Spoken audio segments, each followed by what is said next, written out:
Hello friends, welcome to the channel.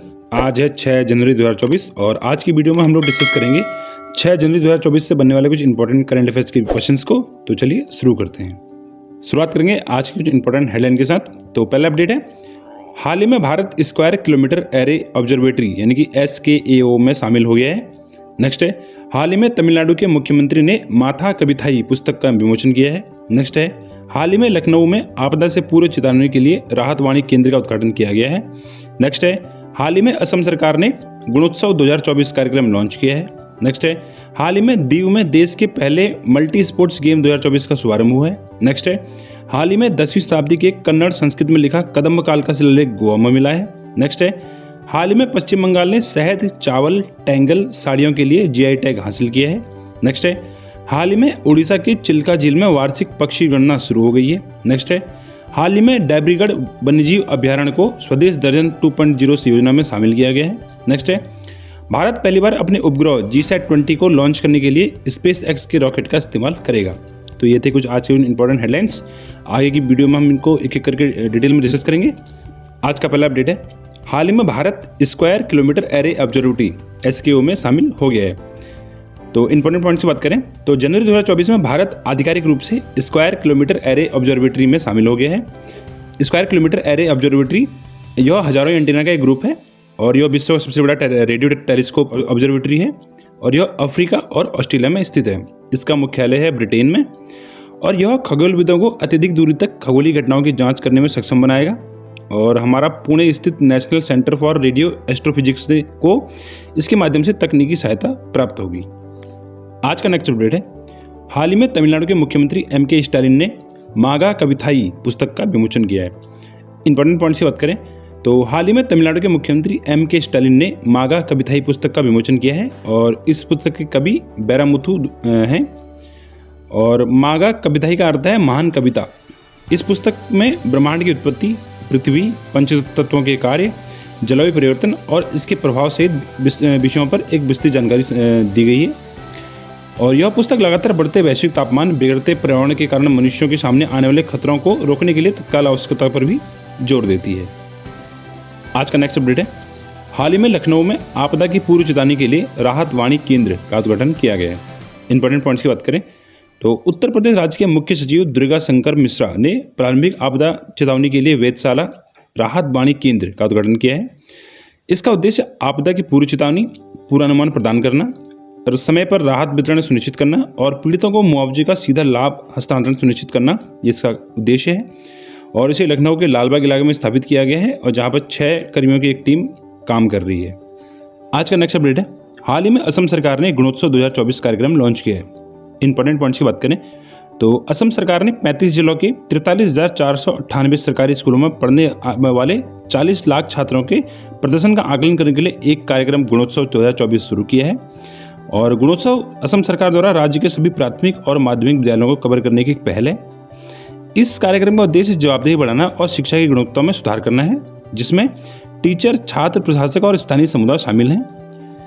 इसके अलावा राज्य में छात्रों के लिए एक मजबूत सीखने का माहौल प्रदान करना और यह सुनिश्चित करना कि उन्हें सर्वोत्तम संभव शिक्षा प्राप्त हो, ये भी इसका एक उद्देश्य है। मूल्यांकन प्रक्रिया की जाँच के लिए राज्य भर में 18,098 बाहरी मूल्यांकनकर्ताओं को तैनात किया गया है और इन बाहरी मूल्यांकनकर्ताओं में मुख्यमंत्री, विधायक, मुख्य सचिव, कॉलेज शिक्षक, सरकारी अधिकारी और अन्य शामिल हैं, जो बाहरी मूल्यांकनकर्ताओं के रूप में स्कूलों का दौरा करेंगे।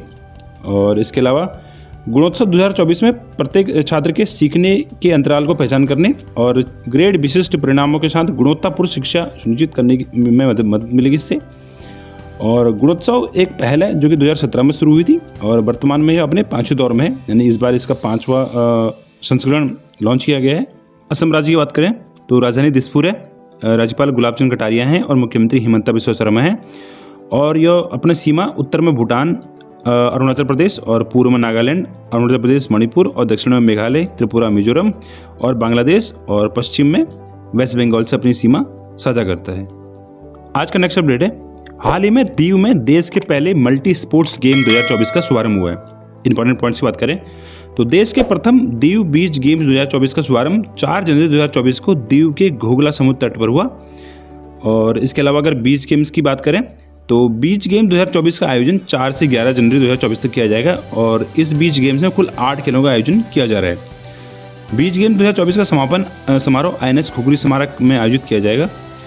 इस वर्ष के संस्करण में देश के कम प्रचलित खेलों को शामिल किया गया है, यानी कि जो देश में कम खेले जाते हैं, कम प्रचलित हैं, उनको इसमें शामिल किया गया है। एग्जाम्पल के लिए बीच वॉलीबॉल, बीच बॉक्सिंग, बीच सॉकर, बीच कबड्डी, रस्साकसी, समुद्री तैराकी और मल्लखंभ जैसे खेल शामिल हैं। इस आयोजन में देश के 20 से अधिक राज्यों और केंद्र शासित प्रदेशों से 1200 से अधिक प्रतिभागी भाग ले रहे हैं और दीव जो है वो केंद्र शासित प्रदेश दादरा एंड नगर हवेली और दमन एंड दीव का एक भाग है। नेक्स्ट अपडेट है, हाल ही में 10वीं शताब्दी का कन्नड़ संस्कृत में लिखा कदम्ब काल का शिलालेख गोवा में मिला है। इंपॉर्टेंट पॉइंट्स की बात करें तो यह शिलालेख दक्षिणी गोवा के काकोडा में महादेव मंदिर में पाया गया है।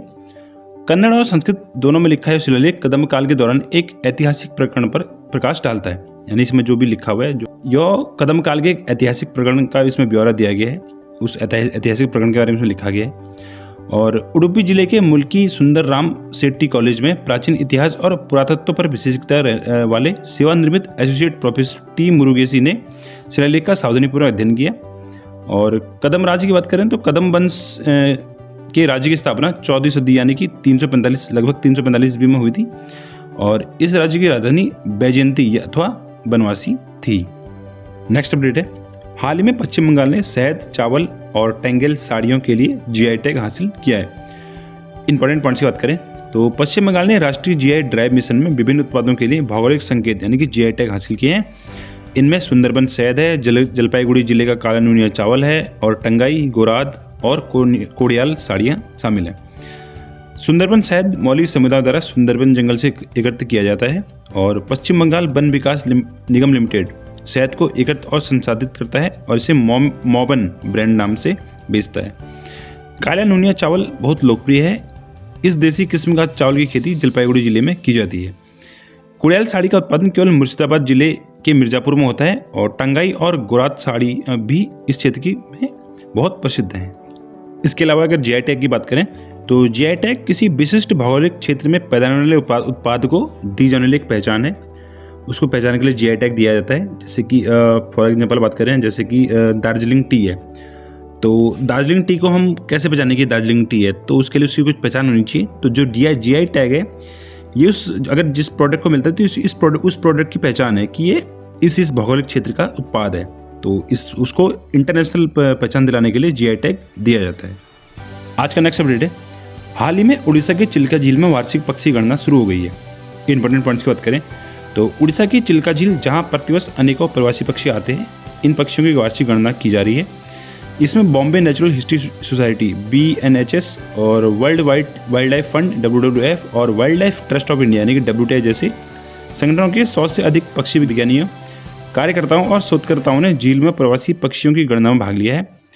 कुल 21 टीमों जिनमें से प्रत्येक में 5 से 6 पक्षी विज्ञानी शामिल हैं, इनको चिल्का लैगून में प्रवासी और घरेलू पक्षियों की संख्या की गणना करने का काम सौंपा गया है। पक्षियों की गिनती चिल्का वन्यजीव प्रभाग के तहत 5 अलग अलग क्षेत्रों जैसे कि चिल्का, बालूगांव, सातपाड़ा, टांगी और रंभा में की जा रही है।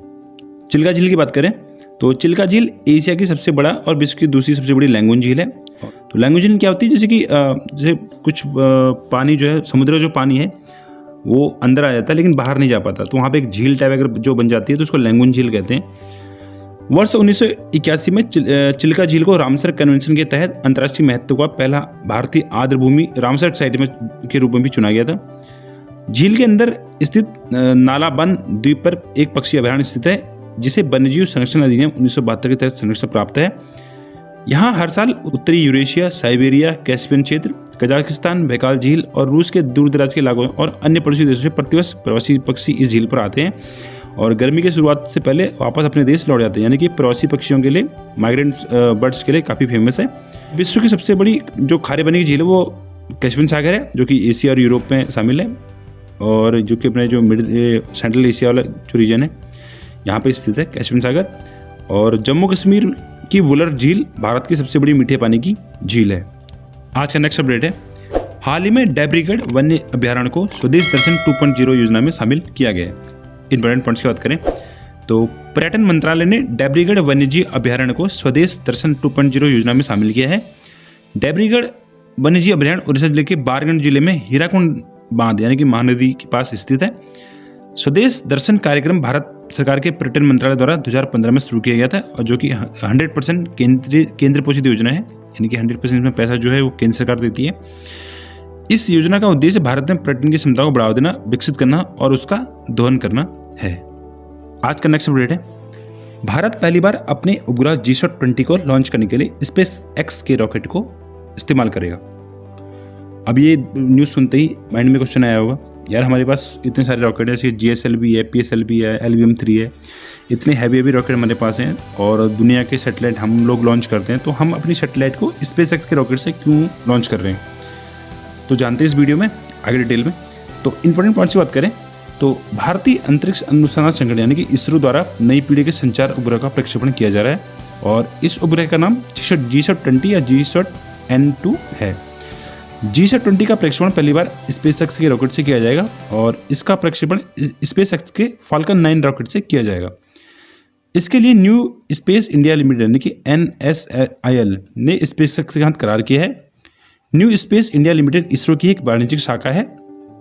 इसरो का LVM-3 रॉकेट जो है वो 4000 किलो तक के पेलोड को जियो स्टेशनरी ऑर्बिट में पहुंचाने में सक्षम है और जो GSAT-20 है इसका वजन है 4700 किलोग्राम। तो एक्चुअल वजह ये है, जो हमारा जो सबसे हैवीएस्ट रॉकेट है LVM-3, ये इसकी भी कैपेसिटी केवल 4000 किलो तक की ही है। ये 4000 किलो के पेलोड को ही जियो स्टेशनरी ऑर्बिट में पहुंचा सकता है। जो हमारा GSAT-20 उपग्रह है उसका वजन है 4700 किलोग्राम। तो जिस वजह से जो हमारा जो हैवीएस्ट रॉकेट है LVM-3 वो भी इसको ले जाने में सक्षम नहीं है। इस वजह से हम स्पेस के फाल्कन 9 रॉकेट का इस्तेमाल कर रहे हैं। तो आई होप आपको वीडियो पसंद आई होगी। अगर आपको वीडियो पसंद आई है तो चैनल को सब्सक्राइब करें, वीडियो को लाइक करें, शेयर करें और अगर आपको इसकी PDF चाहिए तो PDF टेलीग्राम में मिल जाएगी। लिंक की वीडियो को डिस्क्रिप्शन में जाकर टेलीग्राम चैनल को फॉलो कर लो और मैं मिलता हूँ आपको नेक्स्ट वीडियो में। तब तक के लिए थैंक यू सो मच।